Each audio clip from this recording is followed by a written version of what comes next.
Okay.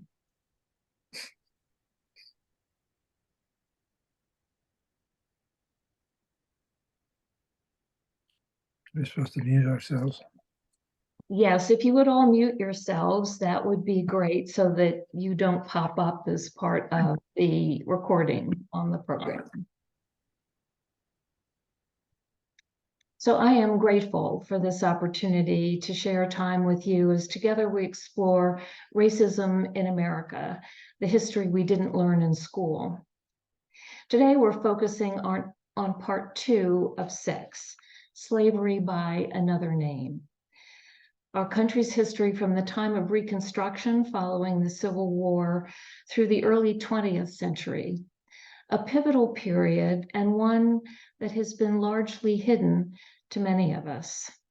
As Brian Stevenson has said so profoundly, slavery didn't end in 1865, it evolved. There's a great deal of discussion these days over the issue of telling a more inclusive history of our country. We hear about critical race theory, the recent AP African American Studies course, contentious school board meetings, books being banned. In his book 1984, George Orwell did not write about a year. He wrote about a mindset of oppression. He said, "He who controls the past controls the future. And he who controls the present controls the past. History is written by the victors." A government in power has the ability to shape the views of the population it governs by putting out a narrative that sometimes has nothing to do with the truth. The distortion of our past is made possible through the incomplete telling of our history. In this period that we cover this evening, we will see the emergence of themes that continue to this day, the roots of the profound inequities that have persisted over time. Violence executed with impunity, much of it breathtaking, incomprehensible even. The inability of Black people in our country to acquire property and build wealth, mass incarceration, and the fraught relationship between Black people and police, segregation with all its disastrous consequences, and voter suppression. So let's continue. Last week, to summarize briefly, we saw that slavery created and sustained an underclass of people in the colonies and in our country after its formation. The myth of racial difference that accompanied slavery, the concepts of white supremacy and Black inferiority that were necessary to sustain the institution, particularly during the foundation of the United States, where a guiding principle was ostensibly all men are created equal. The economic imperative of slavery was essential to the well-being of the colonies and then the states. The Civil War was fought to maintain slavery and the dominance of white people over Black people. We saw there was a ray of hope for a more perfect union in the period of Reconstruction. But the agreement reached by Republican representatives by representatives in Congress and the Supreme Court created the selection of Rutherford B. Hayes as president in 1876, if he would agree to end Reconstruction. and he did, and they named him president. The federal troops were withdrawn, and Southern Confederate leadership was restored to power. And it wasn't just that we restored what had been. Defeat in war intensified the drive to resubjugate people who had been held, owned as slaves, to reassert white supremacy as the governing principle in the South.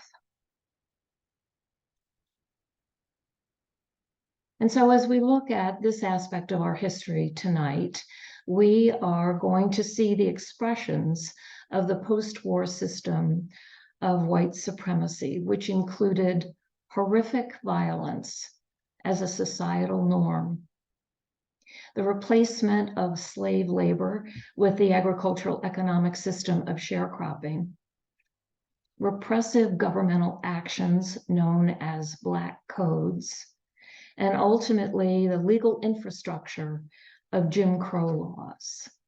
All of this ushering in a century-long era of racial hierarchy, lynching, white supremacy, and bigotry. While Reconstruction-era violence was most frequent in the South, Negroes living in the North and West also faced racially motivated violence and continuing bigotry. White officials in the North and West similarly rejected racial equality, codified racial discrimination, and occasionally embraced the same tactics of violent racial control seen in the South. An editorial in the Cincinnati Enquirer, published days after the surrender at Appomattox, read, "Slavery is dead. The Negro is not. There is our misfortune." Over the century that this racial caste system reigned, lynching became the weapon of choice and a technique of reinforcing racial exploitation. Between Reconstruction and World War II, thousands of African Americans were lynched, often in public acts of torture that traumatized Black people across the country, whether you knew the individuals involved, whether you had ever been to the place where the lynching occurred. And Reconstruction is the prologue to that story. The thousands of Black people killed between 1865 and 1877 foreshadowed the bloodshed that would persist as the ideology of white supremacy continued to strangle the hope for equality. The Equal Justice Initiative is continuing to document the series of racial terror lynchings that took place between 1865 and 1876. This was the Reconstruction period when federal troops were charged with keeping order and ensuring that these new laws and constitutional amendments were being followed.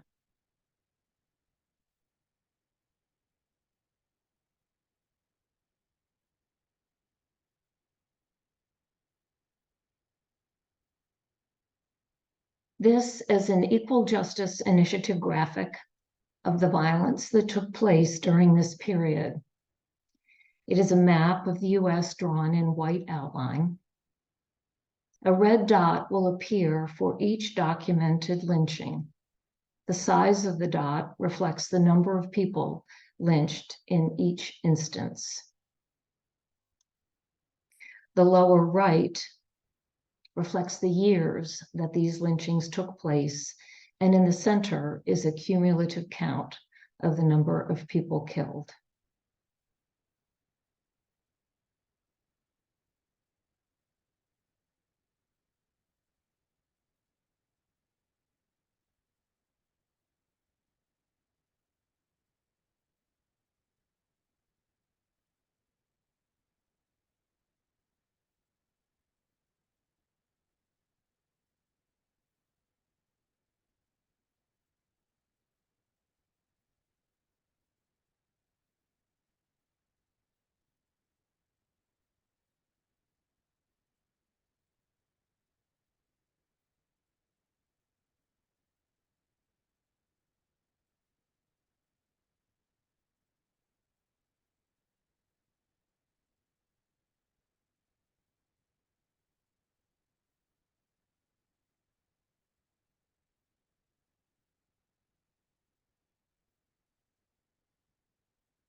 As I indicated, the size of the dot indicated the number of people killed.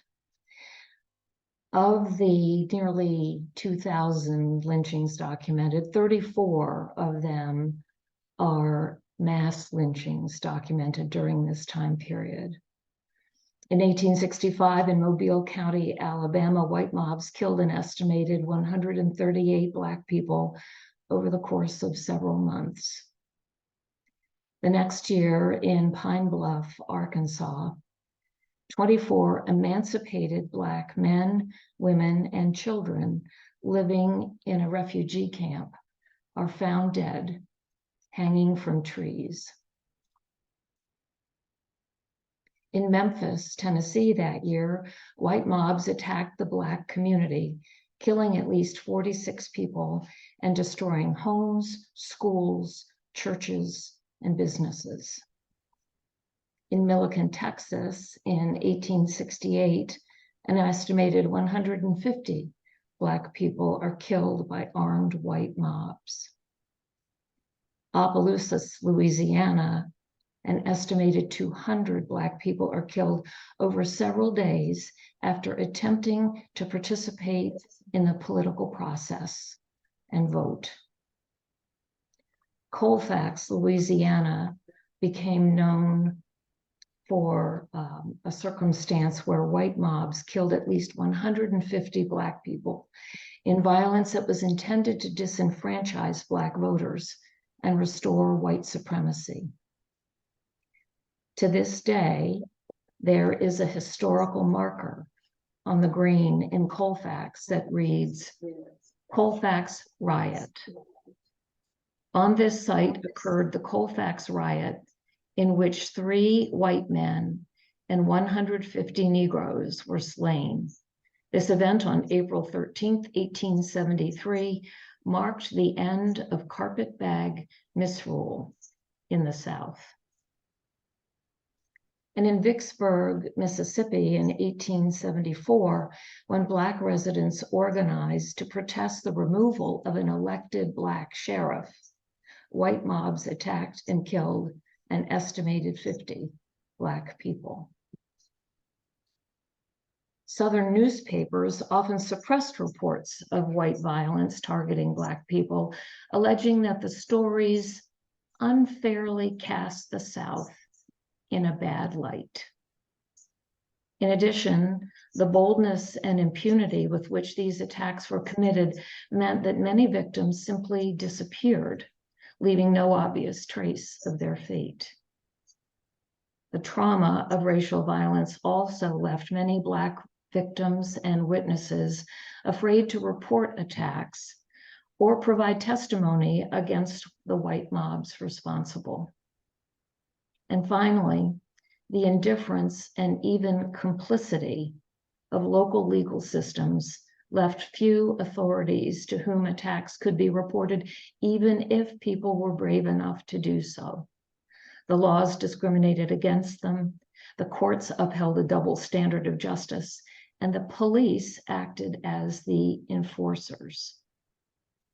Aside from limited arrests and prosecutions undertaken by federal officials, the vast majority of white individuals and mobs that committed violence against Black people faced no consequence and had no fear of punishment. And against this backdrop, we look at changes in the economic system as it affected those who had formerly been owned as slaves. After the Civil War, the former slaves sought jobs and the planters needed laborers. The absence of cash or an independent credit system led to the creation of the sharecropping system, which received strong support from President Andrew Johnson, who had succeeded to that position after the assassination of Abraham Lincoln. Sharecropping is a system where the landlord or planter allows a tenant to use the land in exchange for a share of the crop. This encouraged tenants to work to produce the largest possible harvest that they could and ensured that they would remain tied to the land and unlikely to leave for other opportunities. In fact, laws were passed that made it illegal for one landowner to offer better terms to a sharecropper than the one that the sharecropper was currently occupying. In the South, after the Civil War, many Black families rented land from white owners and raised cash crops such as cotton, tobacco, and rice. In many cases, the landlords or nearby merchants would lease equipment to the renters and offer seed, fertilizer, food, and other items on credit until the harvest season. At that time, the tenant and landlord or merchant would settle up, figuring out who owed whom and how much. It sounds reasonable, but high interest rates, unpredictable harvests, and unscrupulous landlords and merchants often kept tenant farm families severely indebted, requiring that the debt be carried over until the next year or the next. Laws favoring landowners made it difficult or even illegal for sharecroppers to sell their crops to someone else, or prevented sharecroppers from moving if they were indebted to their landlord. And so despite the fact that immediately following the war, the Freedmen's Bureau was set up to hopefully allocate confiscated or abandoned lands to those who had formerly been enslaved, President Johnson brought an end to that, supported by Congress. And so all of this conspired to limit land acquisition by those who had formerly been enslaved, and began a process of denying wealth accumulation to Black people in this country that continues to this day. So Reconstruction's end greatly impeded Black economic and political advancement.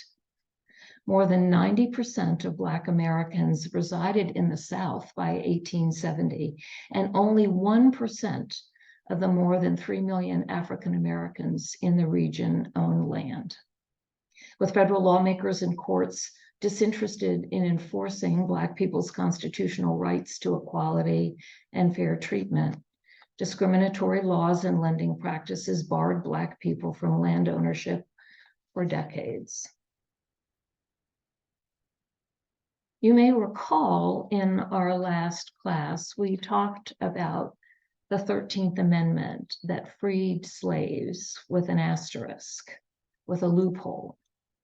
The 13th Amendment read neither slavery nor involuntary servitude except as a punishment for crime whereof the party shall have been duly convicted, shall exist within the United States or any place subject to their jurisdiction. And so the southern states, led by Mississippi, began enacting laws that severely limited the rights and liberties of Black people. Known as Black Codes, these laws specified, for example, that Black people could not testify against whites. They could not serve on juries or in state militias, and they could not vote, despite the ratification of the 14th and 15th Amendments.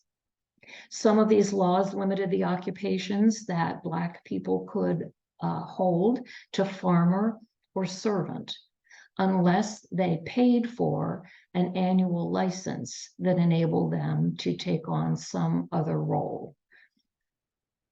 Black orphans and what the government considered destitute children could be apprenticed by the state until they were 18 if a girl or 21 if a boy. It required that Black people sign a yearly labor contract, and vagrants could be arrested. If you were stopped on the street and could not show your labor contract, you could be deemed a vagrant and arrested. You could be arrested for failing to step off the sidewalk when passing a white person, for standing too close to a white woman. And this led to the mass arrest and incarceration of Black people, because punishment for a crime meant that involuntary servitude was legal. And former Confederate soldiers were the police and the judges, and there was a racially separate court system.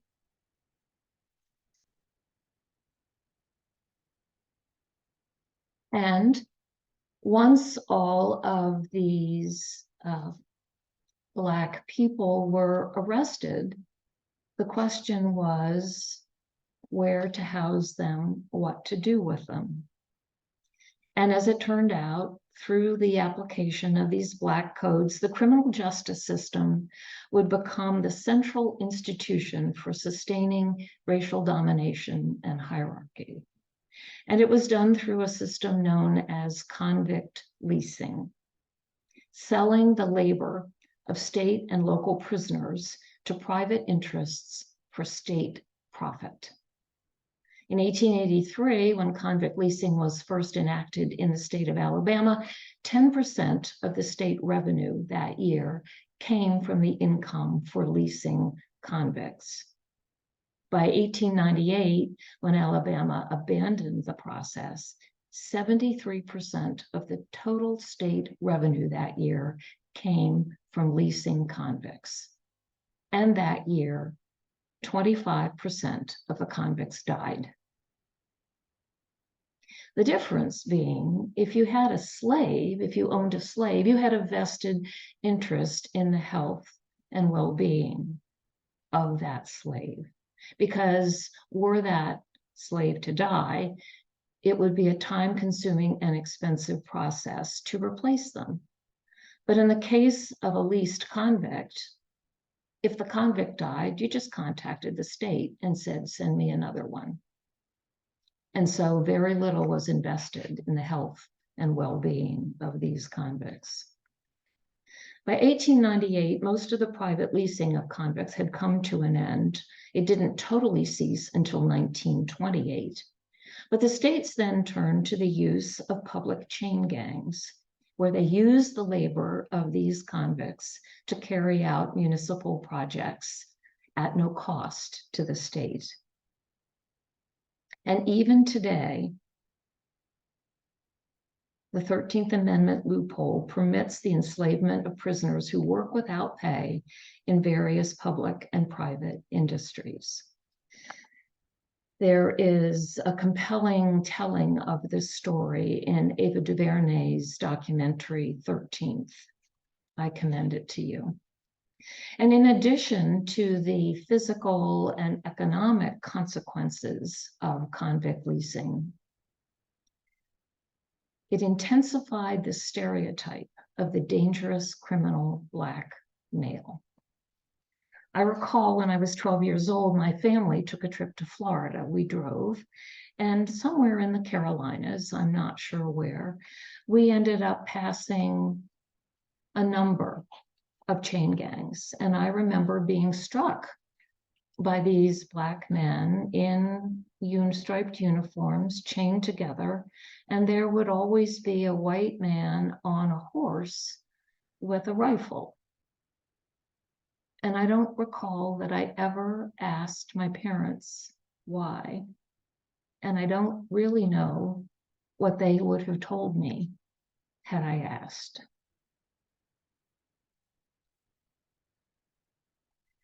And so at this point, we come to the start of what became known as the Jim Crow period in the United States. And it was ushered in by a Supreme Court decision, Plessy v. Ferguson, in 1896. At the time, the constitutional amendments would have indicated that segregated facilities were unconstitutional.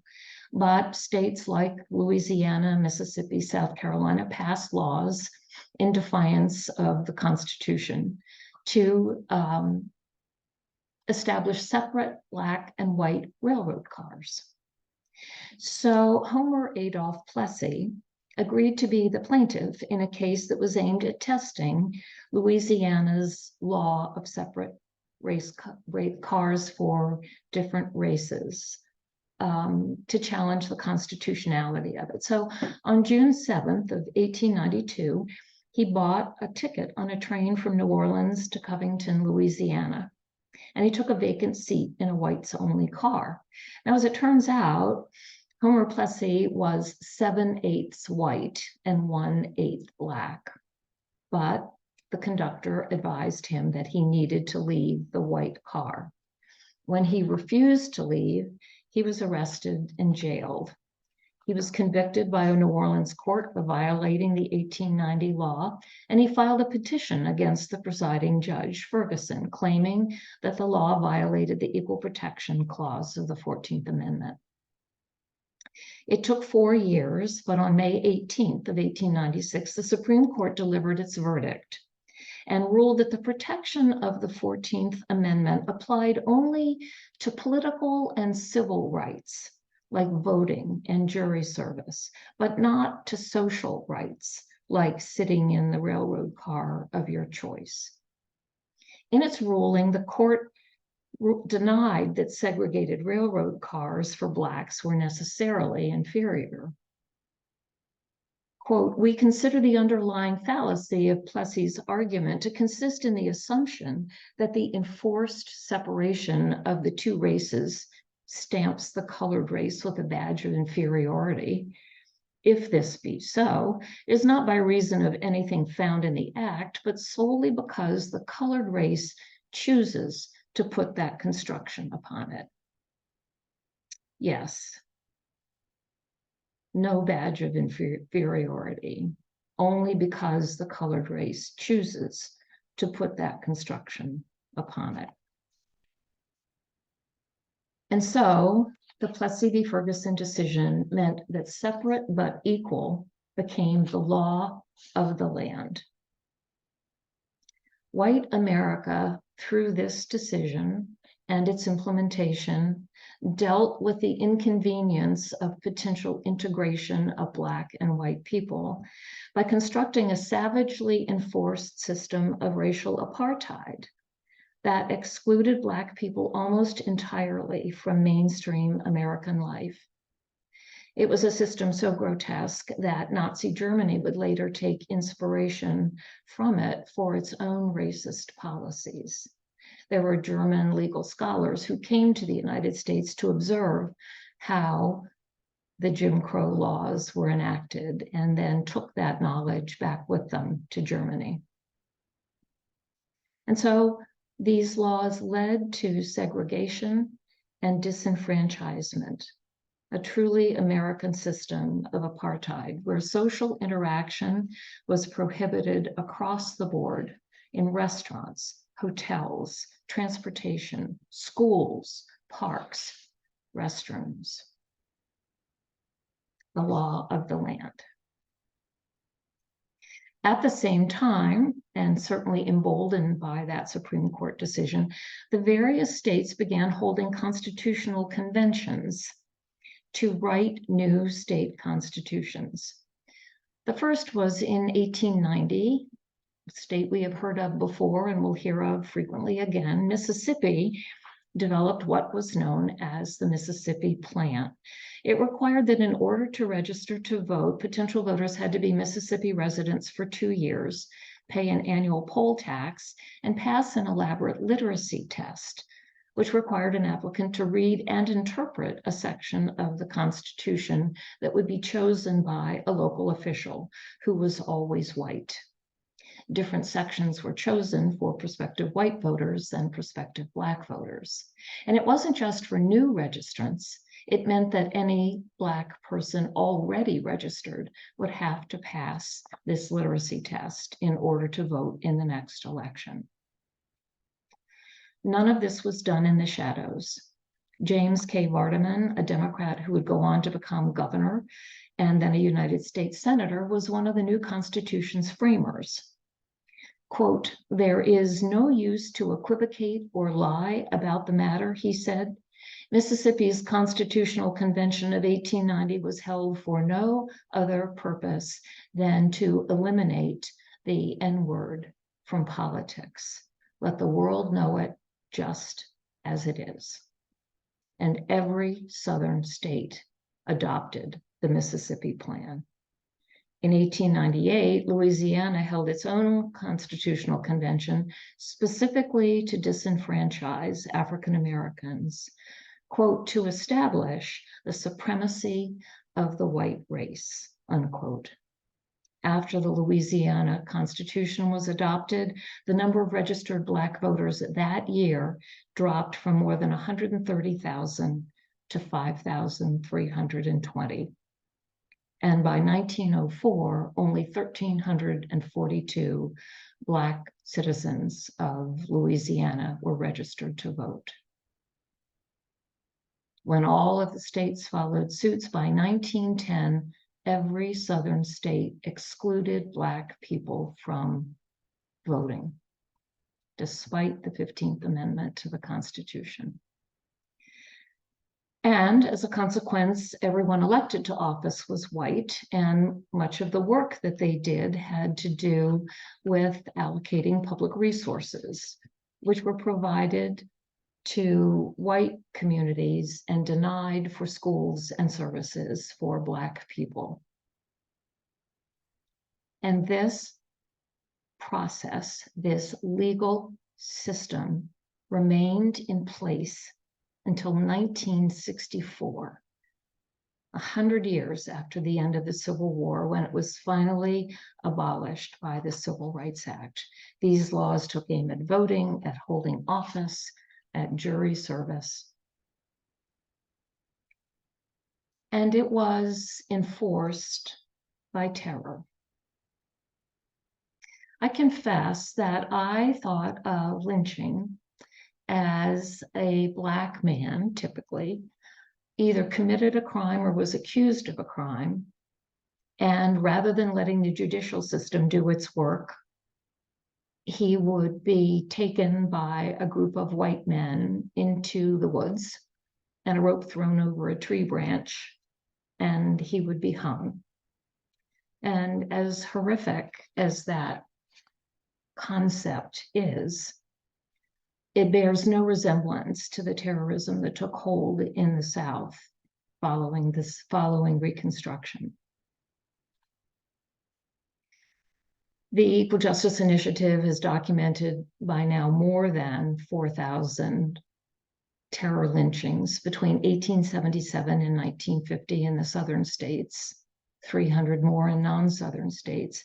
And the purpose of these lynchings was to communicate to the African American community who was in charge and who made the rules and what would happen if you tried to defy them.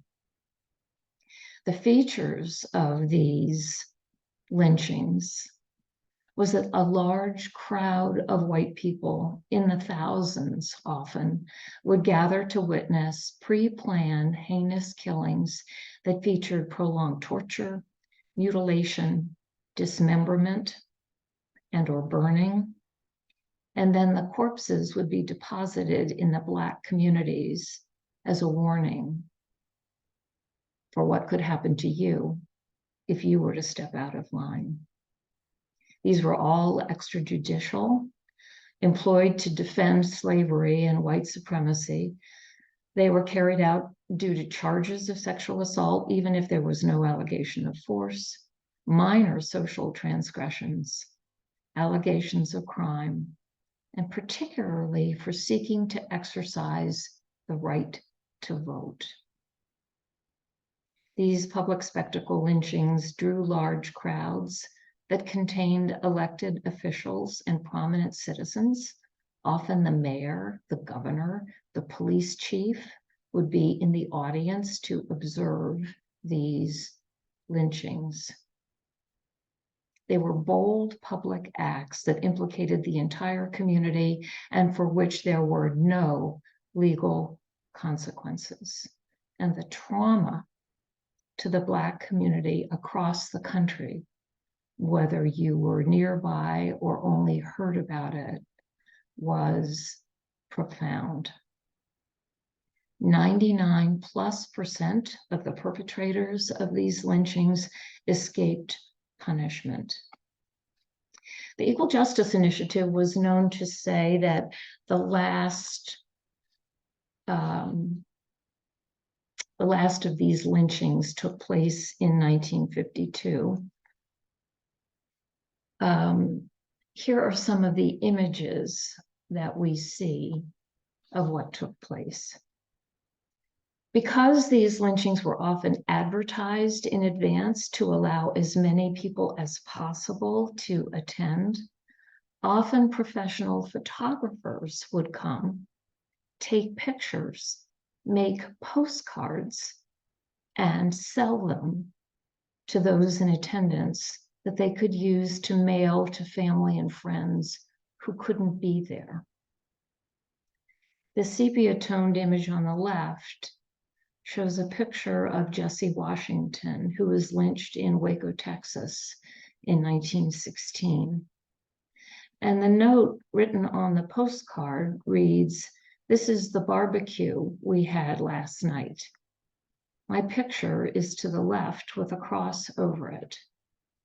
Your son, Joe."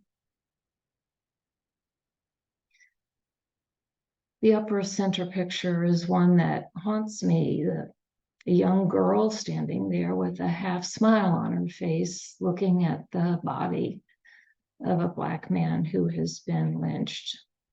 Children were brought to these events. Picnics were brought, lemonade stands were set up.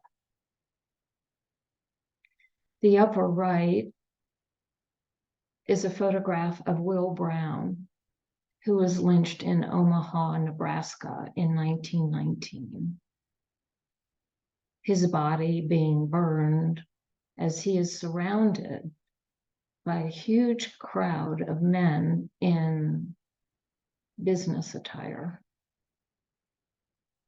And the bottom image took place in many town squares across the country on a weekend evening when white people would gather for social time, for dinner together on the town lawn.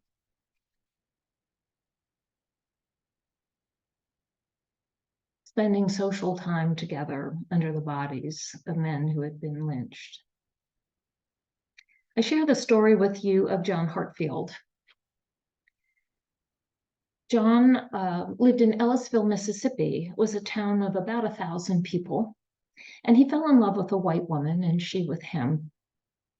But when people learned of their relationship, he was accused of assault and was going to be arrested. And so he left town and he went to East St. Louis, Missouri, where he got a job. He stayed for 2 years while he raised enough money to find a place to live, and he returned to Ellisville for the woman he loved.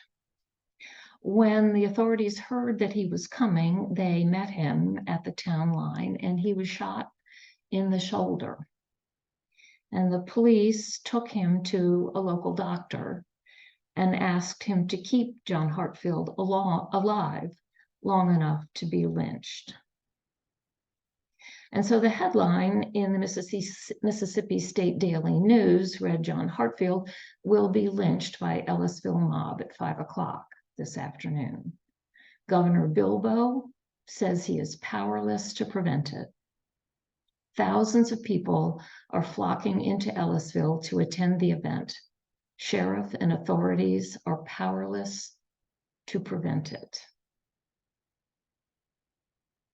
And so John Hartfield was hung in front of a crowd of more than 10,000 people. He was tortured. Body parts were cut off and distributed as souvenirs to the crowd.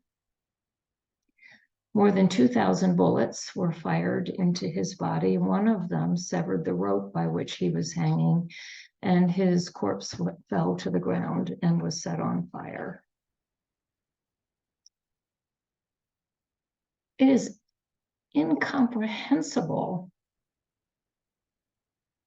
that any creature could be treated to this, and yet time after time after time, thousands of times, this kind of barbaric action was taken and celebrated by those watching.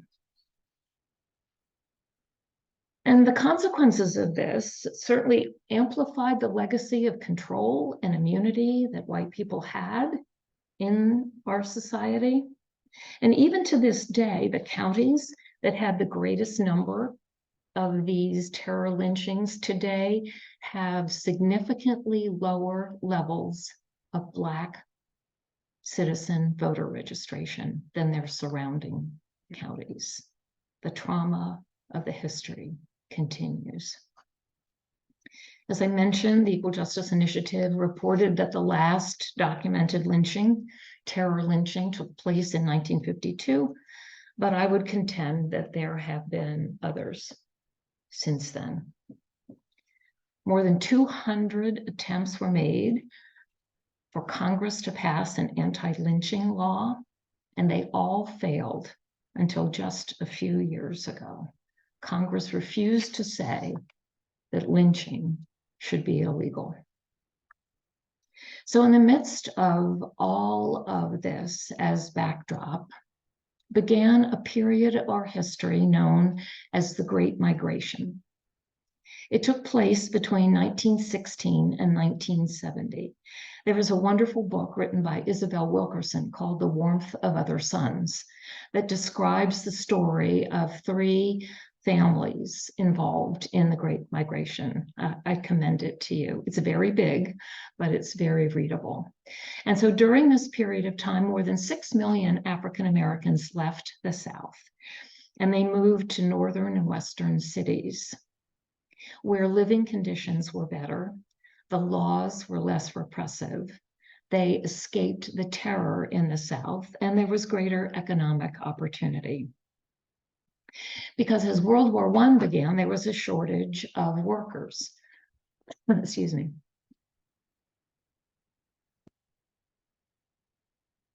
For a number of reasons, war production was ramping up.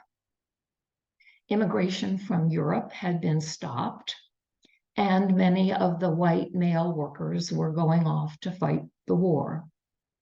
In the period between 1871 and 1915, more than 25 million European immigrants were admitted into the United States, building up a significant labor pool. But when that source of workers ended with the start of the war, it helped to create this need for workers. And so churches in the South formed migration clubs. Northern businesses hired agents to help facilitate Black people moving from the South to the North. At the same time, the Southern states hired agents to try to keep people from leaving. But 6 million people moved with a huge demographic impact on the United States. Between 1910 and 1920, New York's African American population grew by 66%, Chicago's by 148%, Philadelphia by 500%, and Detroit by 611%. And also during this period, the area in New York City called Harlem experienced a huge influx of African Americans from the South. That had formerly been an all-white community, but by the 1920s, it housed almost 250,000 African Americans and gave rise to what became known as the Harlem Renaissance, an incredible period of music and art and culture developed by the people who moved from the South to that part of New York City.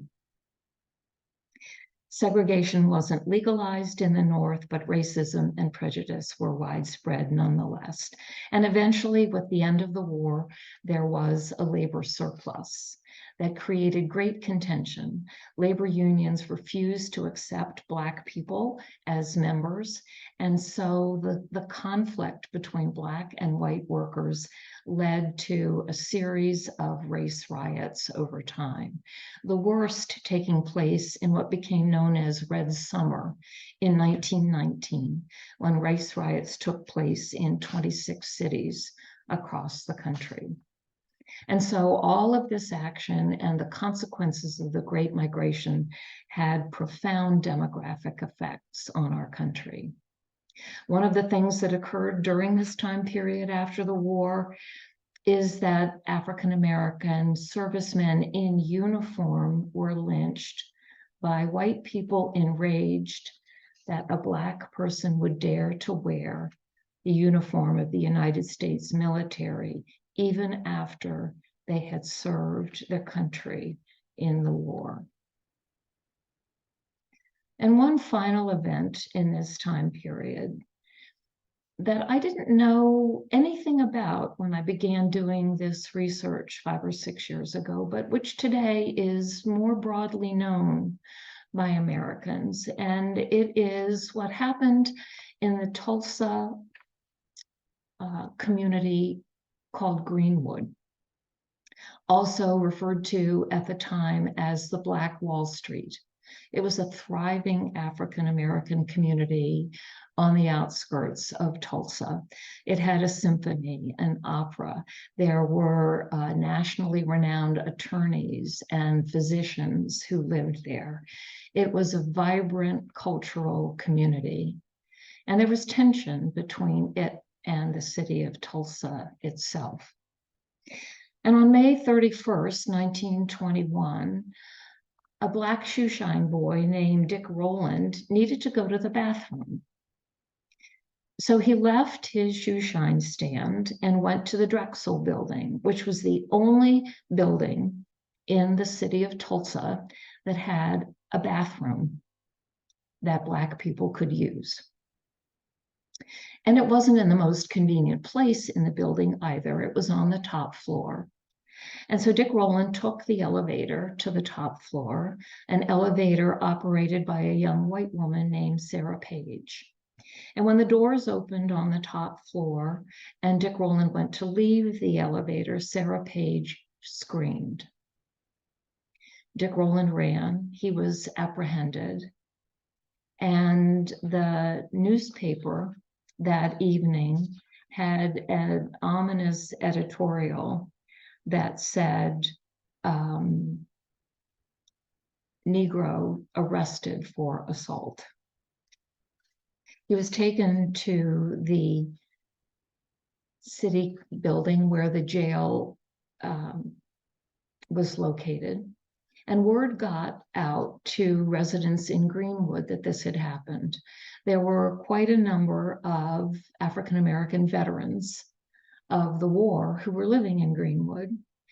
And the other thing that had occurred in 1919 during Red Summer, an African American had been lynched in Tulsa. And so some of the residents of Greenwood came and surrounded the building to keep anyone from coming in and taking Dick Rowland out to lynch him.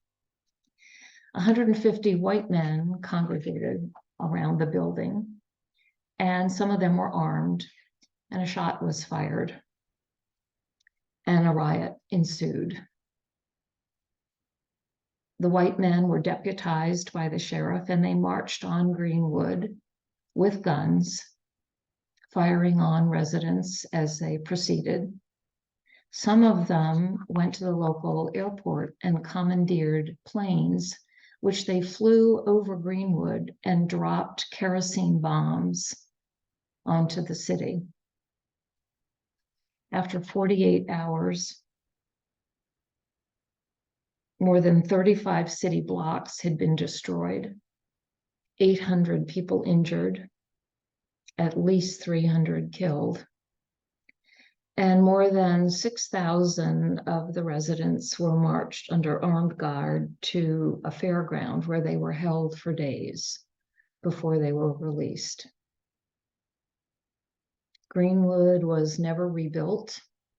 as the vibrant community it had once been, and no one was arrested or charged for the damage and the death.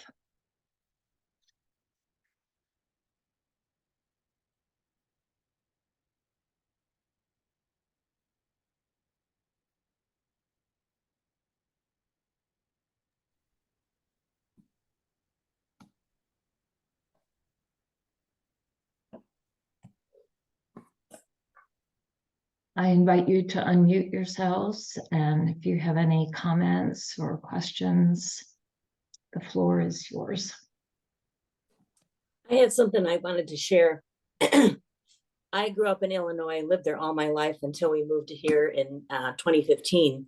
And I found out after I retired about this. This is about a race riot in 1908 that happened in Springfield. And it was a case of a woman accused two Black men of rape. And they were locked up and they went to lynch him.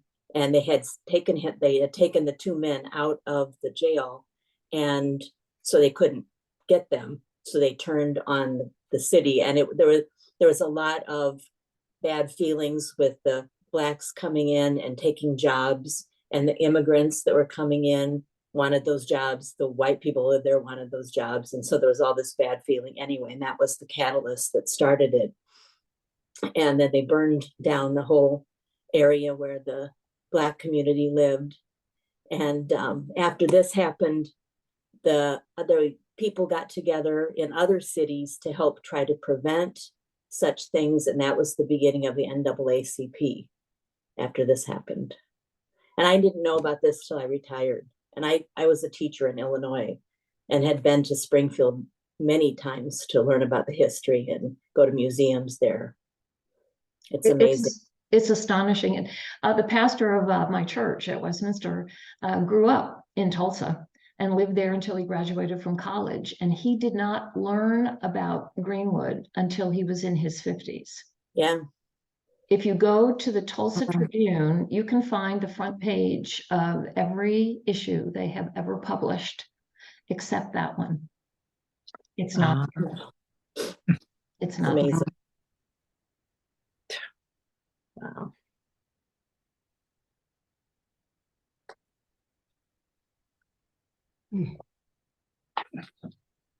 So I sit here listening to this, and quite frankly, it's more than I'm able to digest. That's why we listened, even though we weren't here last week. We listened twice to your first thing. We'll probably listen to this one again. It's just, and you and I, we talked earlier of a comparable age. I too, on a family trip, remember seeing the chain gangs.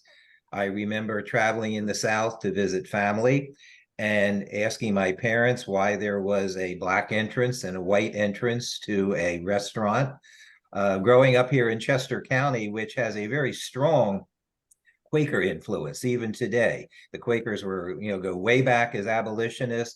They were always very, very favorable to the Black community. And yet right here in the Westchester area, I remember being in a public pool that was only accessible, and Sue, I'm sure you've heard of Lenape Park on the Brandywine. It was only accessible to Blacks one day a year, and that was the day after the pool officially closed before Mr. Gibney shut it down for cleaning, etc.